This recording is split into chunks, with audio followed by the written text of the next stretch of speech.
And welcome to another Cardinals Nest. This is the show where we talk St. Mary's University athletics. My name is Dean Beckman, the faculty athletics representative for the Cardinals. And my co-host, as always, is Donny Nadeau, our sports information director.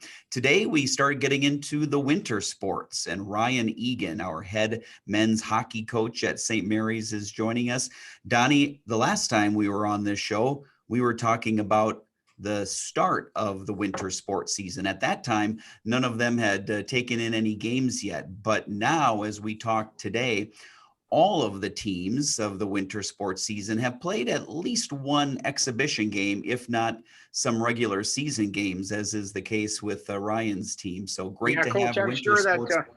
I'm sure, Coach, you have got to be thinking it took forever to get to this stage. And for me, it's like the fall season just flew by and all of a sudden we're into November and talking hockey.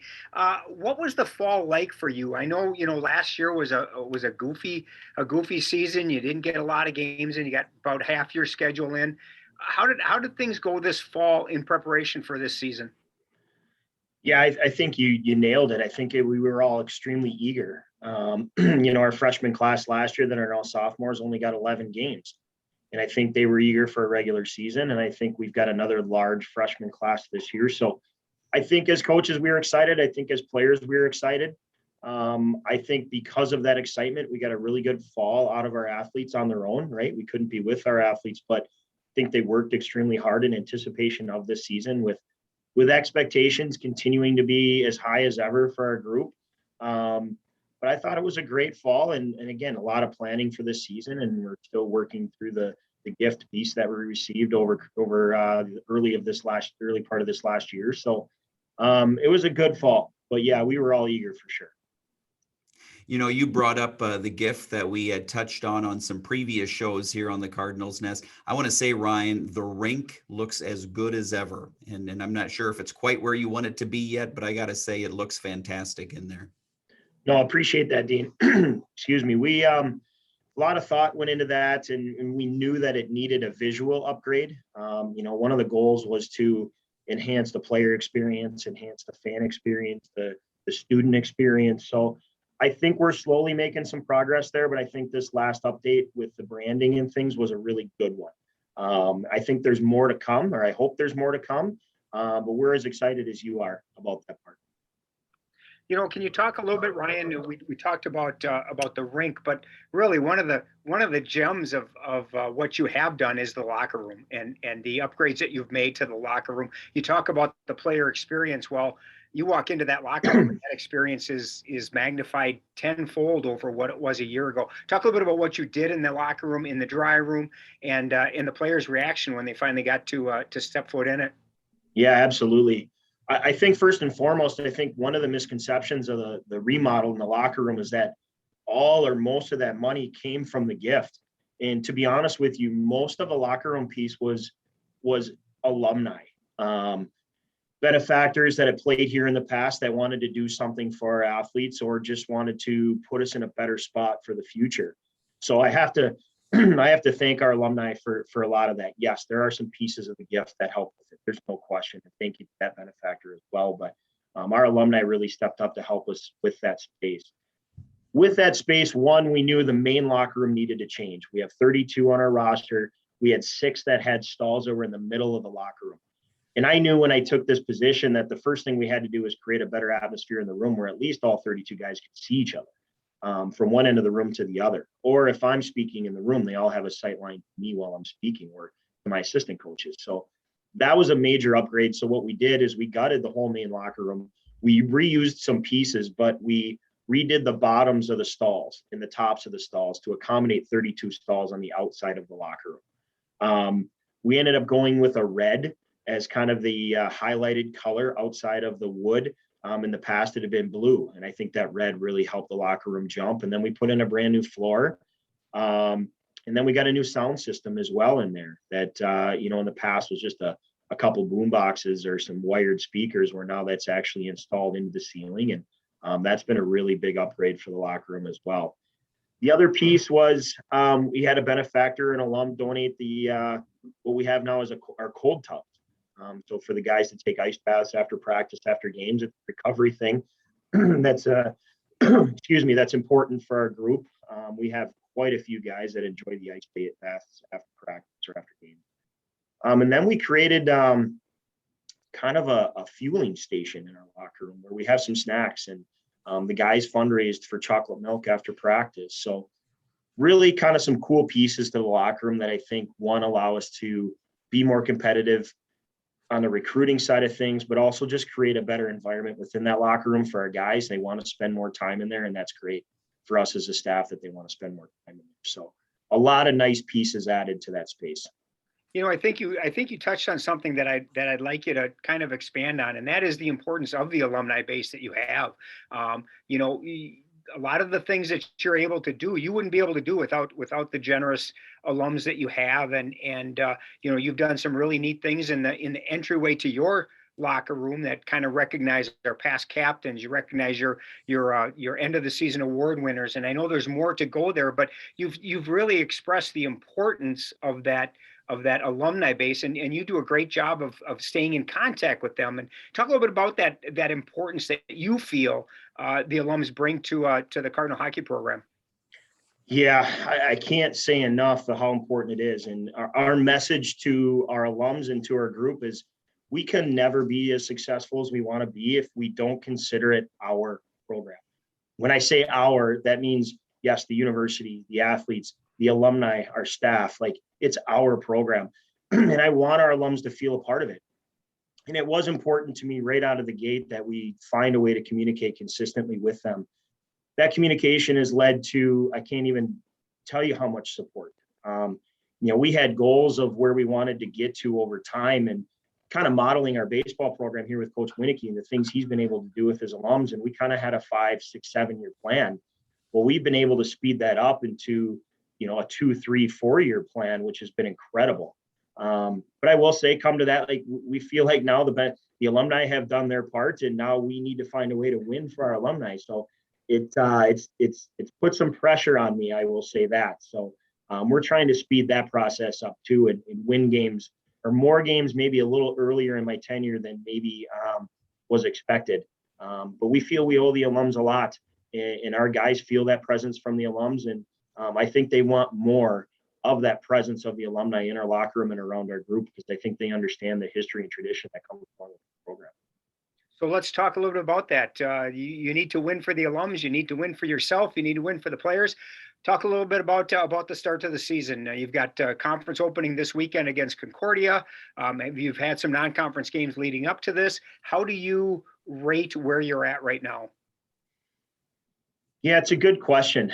I think first and foremost, as we try and speed up the process, which is definitely what we're trying to do with our group and in recruiting and bringing in the right guys. The one thing that we knew coming into this season is about 75 to 80% of our lineup on any given day at the start of this year had a dozen or less games. So we are a very young group. So we had to manage our expectations as a staff, especially here early when we're playing Lake Forest, Marion, and we're playing, Stout in an exhibition, and we're playing Lake Forest. I mean, these are teams that have historically had a lot of success. And they've won, like Marion won the championship in their league last year. We had Eau Claire in here, who is, I think, one of the top programs in the country. So we had to manage our expectations. To be honest, I don't think we're thrilled with 1-4 at this point, but I also think there's a couple of those games that probably could have went either way. I mean, we lost a game in Lake Forest in overtime. So I think we're right there. And as our group continues to mature, we feel like we're going to find ways to continue to compete and maybe win some of those close games down the stretch. So I think we're extremely optimistic. I will say that with our group right now. And with that optimism comes, we got 2 freshman goalies because our sophomore goaltender's been hurt all year. There's a lot of really nice pieces to our puzzle here that we're waiting to see kind of how that comes together. And that first real test is this weekend against Concordia and Now, Ryan, you had talked earlier about having a very young roster to some degree, or a lot of young players that are getting a lot of playing time right now. From a coaching standpoint, how have you gone about trying to manage the lines, trying to mix some of those younger players in with some of the more experienced players like a Ryan Stoynich and so many other key seniors that you're relying on this year? Yeah, it's been an interesting process to figure that out. And I'll be honest, we're still working towards that. Throughout this season right now, we've scored 9 goals and we've given up 18. 2 of those 18 were empty net and 1 was an overtime. So if you look at just regular strength goals, 9 and 16. So we got to bridge that gap to find a way to win games. And right now, 5-on-5 scoring has been an issue for us. So we've been trying to find that balance because we do want to give the opportunity to our freshmen to contribute 4 goals. But we also need to find that balance where we just are going to score goals. And that's taken some shifting within the lines. And every day it's a process to figure out, who's that opportunity going to go to today to figure out if they're a piece to adding to our number of goals on a nightly basis. So we like where we're at right now. We scored a few goals this last weekend, but it's a continual process, Dean, to figure out what that is going to look like. And then you throw in an injury here and there and, other circumstances that pop up here and there too. And it's been fun, but it's been a challenge with in some ways as well. Ryan, I don't think it's not a naive question, but can you kind of talk about how hard it is of an adjustment coming from juniors to playing collegiate hockey? I know you did it. I know you've now dealt with players who are doing it on a yearly basis. What's the biggest adjustment for them in that transition from junior hockey to collegiate hockey?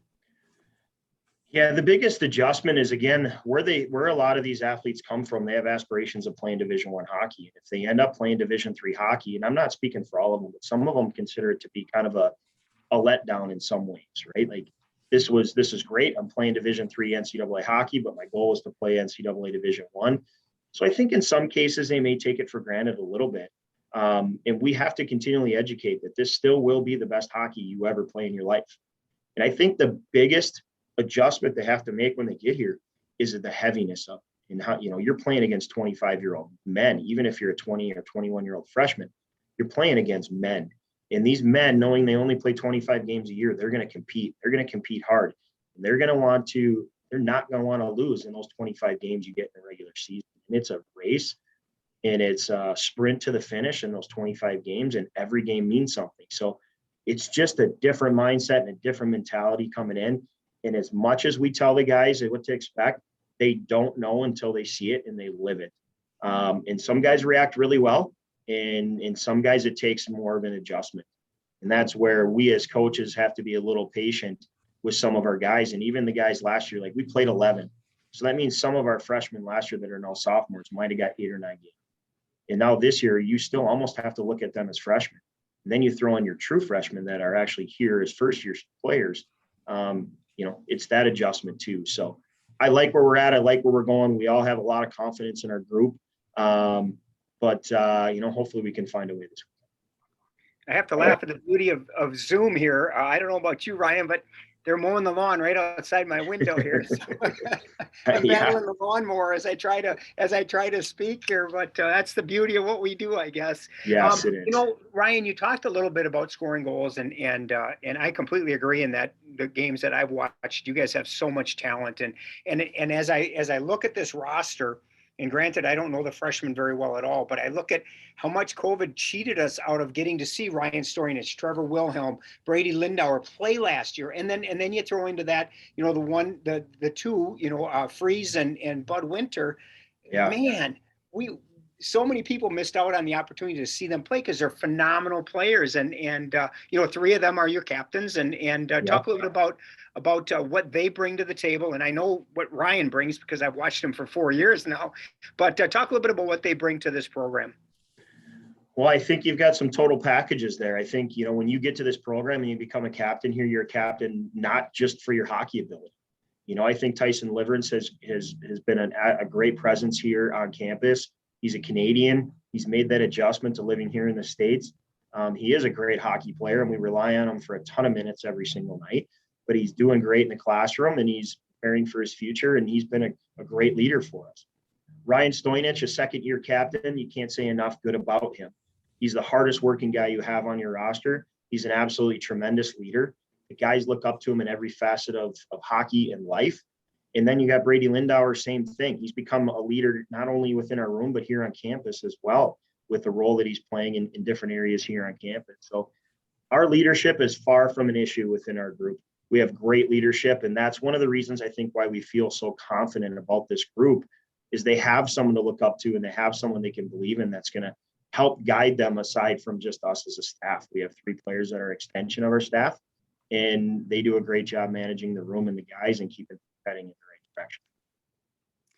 Hey, Donnie, how lucky am I as a professor here at St. Mary's? 4 years ago, in my freshman anchor course, the sport communication class, I had Ryan Stoynich, I had Tyson Liverance, I had Brady Lindauer, and Trevor Wilhelm, all in the same class. And these are all the leaders that you're talking about. So I was blessed 4 years ago to get to know them as freshmen, and now here they are, our seniors. Yeah, no, it's an exciting group. It really is. And it's exciting because, again, having been a coach in junior hockey, we talked about outcomes left and right? Outcomes of college hockey and all those types of things was the goal. And now that I'm at this level, the outcome is what are you going to do after college? And for some, it's continue to play. And for others, it's find a career. And in working with them and hearing their stories of where they're interviewing or what they may have as options has been just as thrilling. And I do want to add too, because I'll get heck for it otherwise. I also had Jack Hatton in that class. I had Trevor Paradise in that class. I mean, you talk about a gold mine. Yes. I hit the jackpot that year. No, you absolutely did. Ryan, I think part of it too is that I think and I may speak for myself, but I think sometimes the hockey players get a bad rap in that they're dumb jocks and they're hockey players. But you have so many guys on this team who excel far more in the classroom than they may even do on the ice. And some of them have graduated. I think of Jake Hagstrom right off the bat in what he did. But it's important because they are student athletes. We say that all the time. And yes, they want to play collegiate hockey, but man, they're getting a great education and they're taking advantage of that and really doing some amazing things while they're still really excelling on the ice.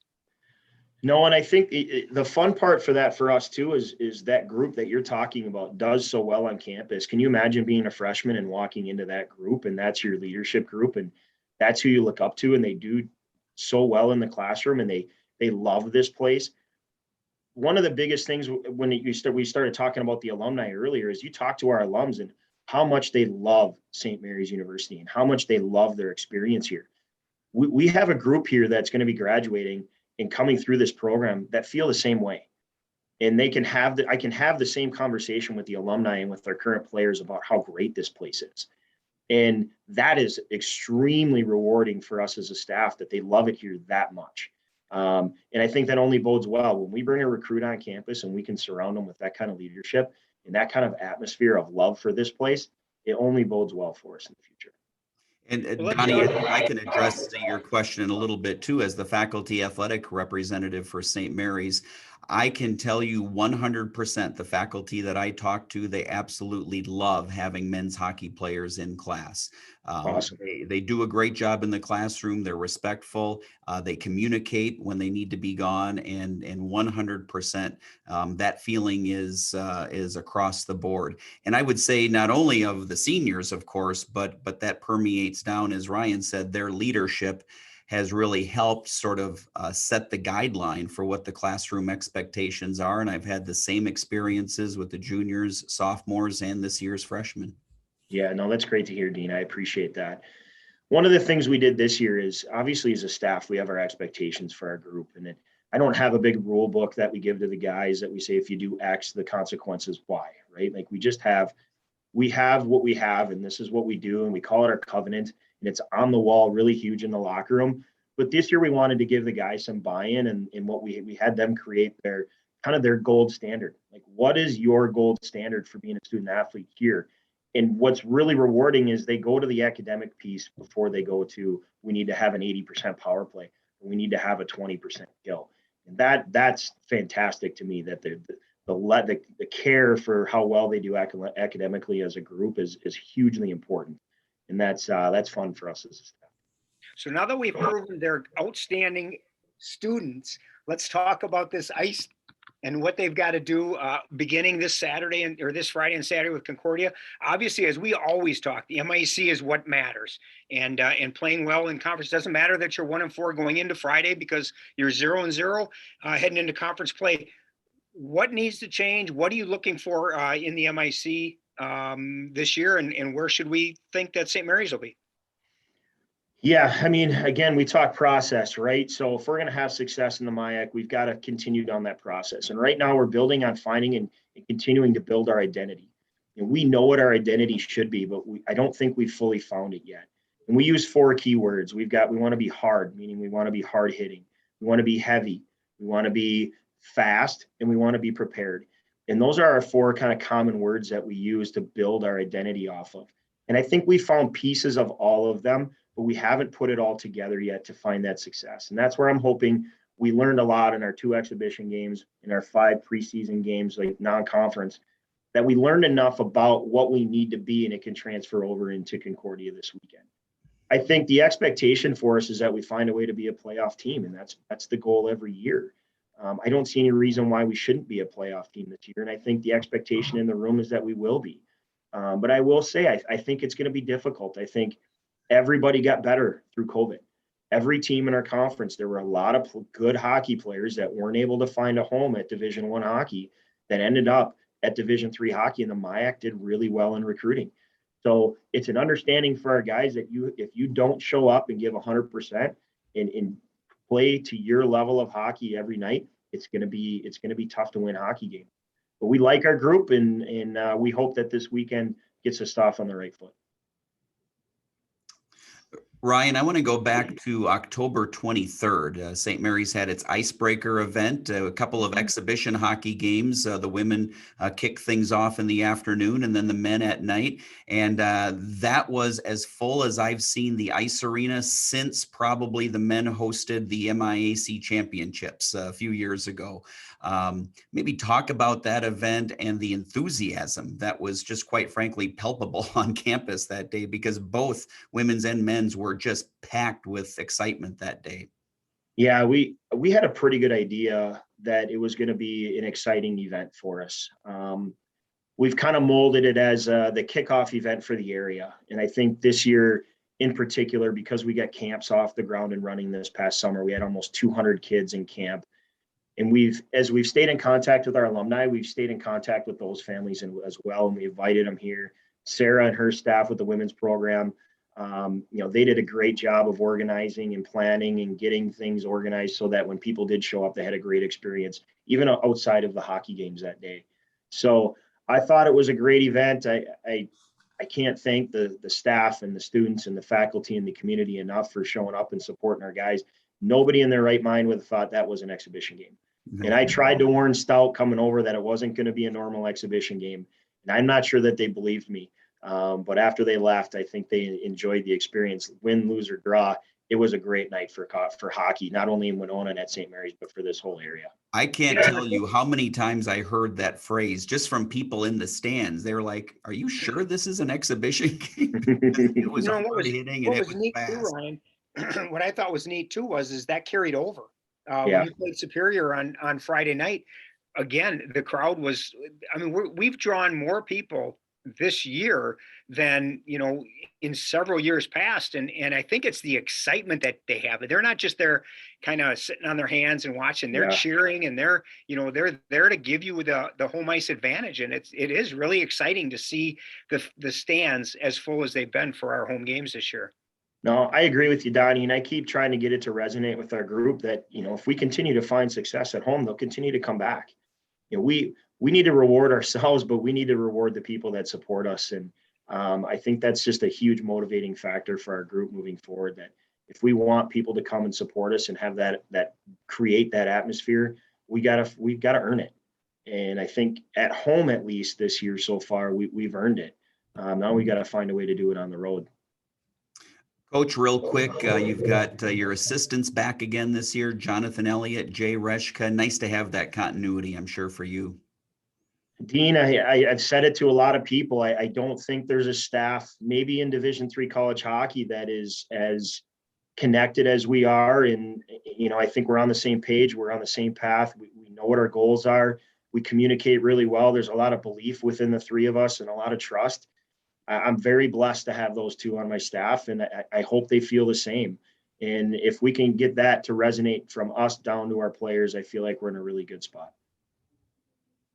All right, Donnie, any final questions? Well, I just think I'm excited, Ryan. I think that the season wins and losses may not be where we want it to be, but I love the excitement that you're bringing to campus, and I'm looking forward to this weekend seeing you guys play at Concordia. And I bet you're glad you're getting rid of that trip right away and don't have to worry about it the rest of the year. But wish you nothing but the best this year. No, I appreciate it, guys. Thanks for having me on. All right. Thank you, Coach Ryan Egan, our head men's hockey coach here at St. Mary's. That's going to do it. Thanks for watching the Cardinals Nest.